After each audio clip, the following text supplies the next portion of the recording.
గెలవలేకపోవడానికి కారణం మీ ఇద్దరు కలిసి పనిచేశారు అంటున్నారు. That means Congress and BJP. ఇప్పుడు యామిని గారు నమస్కారం, ప్రేక్షకులకు కూడా నమస్కారం, మా తోటి మిత్రులకు నమస్కారం. ఇప్పుడు ఈరోజు ఈ చర్చ జరుగుతున్నది ఏంటంటే పార్టీ ఫిరాయింపుల గురించి, లేకుంటే కేటీఆర్ గారు ఢిల్లీలో పెట్టిన ప్రెస్ మీట్ గురించి చర్చ. పార్టీ ఫిరాయింపుల గురించి మిత్రుడు చరణ్ గారు ఏం చెప్తున్నారని అంటే, మా ప్రజాపాలన నచ్చి, కాంగ్రెస్ పార్టీ పాలన నచ్చి మా పార్టీలోకి వస్తున్నారు, లేదనుకుంటే ఇతర పార్టీ వాళ్ళు రెచ్చగొట్టిన మమ్మల్ని, అందుకని మేము పార్టీ గేట్లు తెరిచినాం అని చెప్తా ఉన్నారు. సరే, మీరు ఏం తెరిచినా, గేట్లు తెరిచినా, లేదనుకుంటే మీ పాలన నచ్చిందా అని అంటే, ఈరోజు పెనం మీద నుంచి పొయ్యిలబడ్డ చందంగా తెలంగాణ ప్రజల బతుకులు మారినాయి.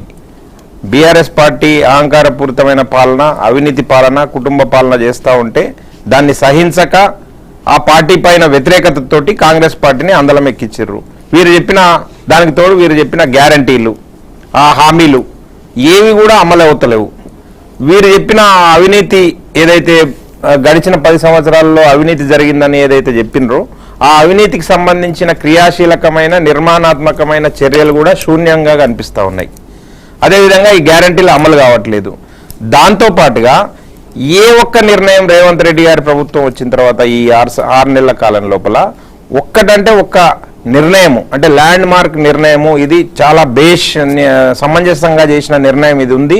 తెలంగాణ సమాజానికి ఇది ఉపయోగపడ్డది. కాంగ్రెస్ మార్కు లేదనుకుంటే రేవంత్ రెడ్డి గారి మార్కు ఈ నిర్ణయంలో కనిపించింది అనేది ఎక్కడా కనిపిస్తలేదు. కనుక నిస్తేజంగా పాలన సాగుతూ ఉంది. ప్రజలు ఏదైతే ఆశలు పెట్టుకున్నారో 3 అంశాలపైన నేను యామిని గారు చెప్పదలుచుకున్న 3 అంశాలు. ఒకటి, భిన్నమైన పాలన, కాంగ్రెస్ పార్టీ భిన్నమైన పాలన అందిస్తుంది అని చెప్పి, బీఆర్ఎస్ కంటే మెరుగైన పాలన అందిస్తుంది అని చెప్పి ఆశించారు. 2, జరిగిన అవినీతి పైన ఒక చర్యలు ఉంటాయని చెప్పి అనుకున్నారు. వేస్తున్నారు కదండి, అన్నిటిపైన విచారణ కమిటీలు వేస్తున్నారుగా. కాలయాపన అదంతా లోపాయకార ఒప్పందం. మేము చెప్తే మీకు అర్థం కావట్లేదు కానీ ప్రజలు అయితే అర్థం చేసుకున్నారు. ప్రజలు చాలా సంపూర్ణంగా అర్థం చేసుకున్నారు కాబట్టి పార్లమెంట్ రిజల్ట్స్ ఖచ్చితంగా ఈరోజు పాలక పక్షానికి 49% ఓట్లు వచ్చినాయి. పాలక పక్షానికి వ్యతిరేకంగా 52% ఓట్లు వచ్చినాయి. అది మిగతా పక్షాలు అన్ని కలిస్తే కూడా వ్యతిరేకంగా వచ్చినాయి. కనుక 6 నెలల లోపల జరిగిన ఎన్నికల లోపల ఒకవేళ అంత ప్రజారంజక పాలన, ప్రజాపాలన అని ఏదైతే చెప్పుకుంటా ఉన్నారో కాంగ్రెస్ పార్టీ, మొత్తం స్వీప్ చేయాల్సిన అవసరం ఉండే. కానీ ఎక్కడ కూడా స్వీప్ చేసే పరిస్థితి లేదు. 8 స్థానాలకే పరిమితమైంది కాంగ్రెస్ పార్టీ, అధికారంలో ఉన్న పార్టీ. దానికి తోడు అంటే ఇప్పుడు బీఆర్ఎస్ వాళ్ళు ఎలా లోపాయకారి ఒప్పందం ఉంది బీజేపీకి కాంగ్రెస్ కి అంటున్నారు, కాంగ్రెస్ వాళ్ళు కూడా సేమ్ కాంపెన్సేషన్. దానికి తోడు కాంగ్రెస్ పార్టీ పాలన గురించి రెఫరెండం అని ఏదైతే రేవంత్ రెడ్డి గారు చెప్పినరో, వారు ప్రాతినిధ్యం వహిస్తున్న మహబూబ్నగర్ పార్లమెంట్ నియోజకవర్గంలో ఓడిపోవడం జరిగింది. భారతీయ జనతా పార్టీ గెలవడం జరిగింది. వారు ఇంతకుముందు ప్రాతినిధ్యం వహిస్తున్న మల్కాజిగిరి పార్లమెంట్ నియోజకవర్గంలో వారి అభ్యర్థి ఓడిపోవడం జరిగింది. బీజేపీ పార్టీ గెలవడం జరిగింది. కనుక రేవంత్ రెడ్డి గారికి నైతికంగా ఆ పార్లమెంట్ ఎన్నికల గురించి మాట్లాడే అర్హత కోల్పోయిందని చెప్పి, కాంగ్రెస్ పార్టీ అర్హత కోల్పోయిందని చెప్పి నేను భావిస్తా ఉన్నా వ్యక్తిగతంగా. 2వ అంశం ఏంటంటే, ఇప్పుడు బీఆర్ఎస్ పార్టీ చెప్తా ఉంది వారు లోపాయకార ఒప్పందం గురించుకున్నారు. మనగడ కోసం పోరాటం చేస్తున్న పార్టీ బీఆర్ఎస్ పార్టీ ఇప్పుడు ప్రస్తుతం తెలంగాణ లోపల. ఆ మనగడ కోసం పోరాటం చేస్తున్న పార్టీలో మా రాజకీయ భవిష్యత్తు ఏ విధంగా ఉండబోతుందని చెప్పి వారు దిక్కులు చూస్తున్నారు. కనీసం వారి పార్టీ సింబల్ మీద గెలిచిన ఎమ్మెల్యేలను కూడా కాపాడుకోలేని నిస్సహాయ స్థితిలో ఈరోజు వీరుడు ధీరుడు అని చెప్పుకుంటున్న కేసీఆర్ పార్టీకి దిక్కుదోసిన పరిస్థితి ఉంది. వాళ్ళ ఎమ్మెల్యేలను కాపాడుకోలేకపోతున్నారు, వాళ్ళ ఎమ్మెల్సీలను కాపాడుకోలేకపోతున్నారు. చివరాఖరికి వారు ఏదైనా ముందుకొచ్చి ప్రజల లోపలికి వస్తే ప్రజలు కూడా ఎవరు కూడా స్పందించే పరిస్థితి లేదు. దాంట్లో భాగంగానే మన జరిగిన పార్లమెంట్ ఎన్నికల లోపల 0 సీట్లు రావడం జరిగింది. కనుక బీఆర్ఎస్ పార్టీ అనేది తెలంగాణలో ఇంకా ఎట్టి పరిస్థితుల్లో గడిచిన చరిత్రగా ఒక పాఠ్యాంశంగా చదువుకోవడం కోసం బీఆర్ఎస్ పార్టీ ఉంది. కానీ రాబోయే ఎన్నికల్లో ఎక్కడా కూడా క్రియాశీలకంగా ఉండడానికి సాధ్యం కాదు. దాంతోపాటు భారతీయ జనతా పార్టీ క్రియాశీలకంగా ముందుకొచ్చింది. ఈ పార్లమెంట్ ఎన్నికల్లో సత్తా దాటినము. రాబోయే రోజులలో ఈ కాంగ్రెస్ పార్టీ ఏదైతే చేతగాంతనం వల్లనో, లేకుంటే రేవంత్ రెడ్డి గారి నిస్సహాయ స్థితిలో, లేదనుకుంటే వీరు చెప్పిన ఏదైతే గ్యారంటీలు ఉన్నారో, అలవి కాని హామీలు ఇచ్చిండ్రో, ఆర్థిక స్థితి సపోర్ట్ చేయలేని పరిస్థితుల్లో ఉన్నారో, కనుక ఇవి ఏవి కూడా అమలు కావు. ఖచ్చితంగా ప్రజలు తిరస్కరించే పరిస్థితి వస్తుంది.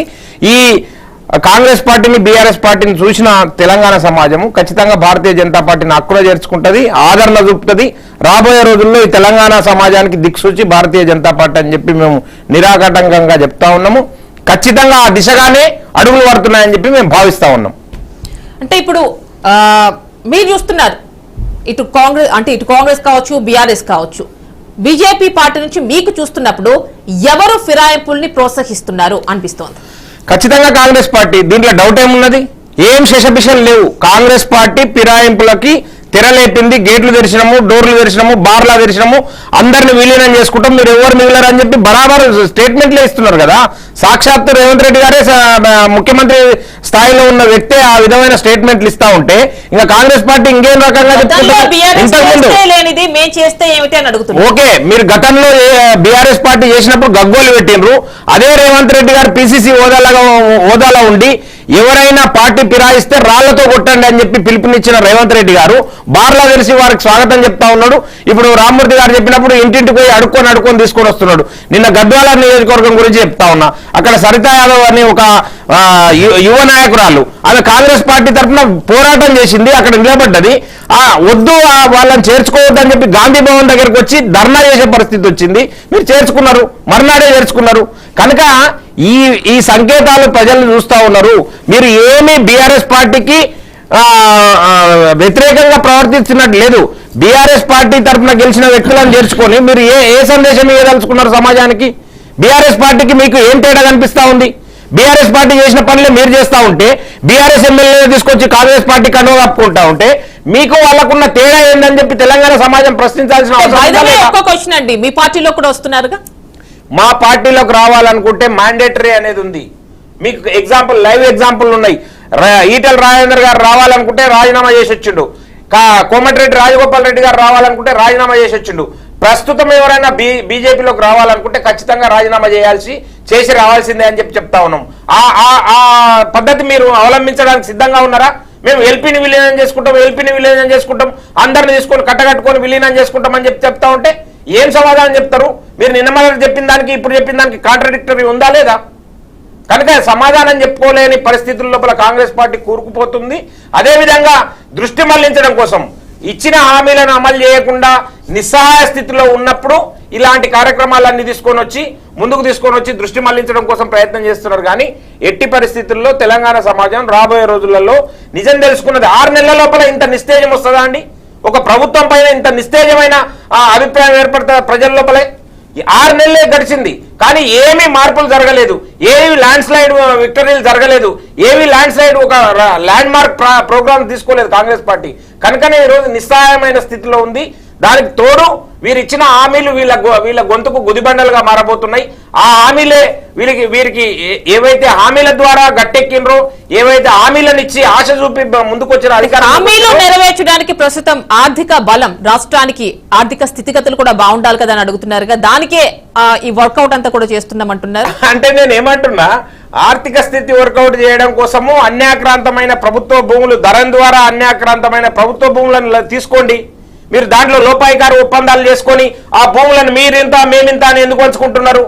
మీరు కప్పం కడతారు ఒకవైపు ఢిల్లీకి, ఒకవైపు ఇక్కడ లోపాయికారు ఒప్పందాలు చేసుకొని వాటాలు పంచుకుంటారు. కనుక మీరు ఏ విధంగా మీరు ఆర్థిక స్థితిని మెరుగుపరచడం కోసం ప్రయత్నం చేస్తా ఉన్నారు? ఏది లేకనే ఈ డైవర్షన్ కార్యక్రమాలు చేస్తున్నారని చెప్పి భావిస్తా ఉన్నారు. ఖచ్చితంగా మేము కూడా అదే చెప్తా ఉన్నాం. రాబోయే రోజులలో కాంగ్రెస్ పార్టీ ఎక్కడ కూడా సక్సెస్ కావడానికి అవకాశం కూడా లేదు. అంత దారుణమైన పరిస్థితుల లోపలికి ఉంది. 6 నెలల లోపల ఇంతకుముందు మిత్రుడు చరణ్ కౌశిక్ గారు చెప్పినారు, 6 నెలల లోపల దేశంలో ఏ రాజకీయ పార్టీ కూడా ఇన్ని సాహసోపేతమైన నిర్ణయాలు తీసుకోలేదని చెప్తున్నాడు కదా. ఒక్కటంటే ఒక్క నిర్ణయం సంపూర్ణంగా జరగలేదు. ఒక్కటంటే ఒకటి చివరాఖరికి రైతులకు ఇచ్చిన బోనస్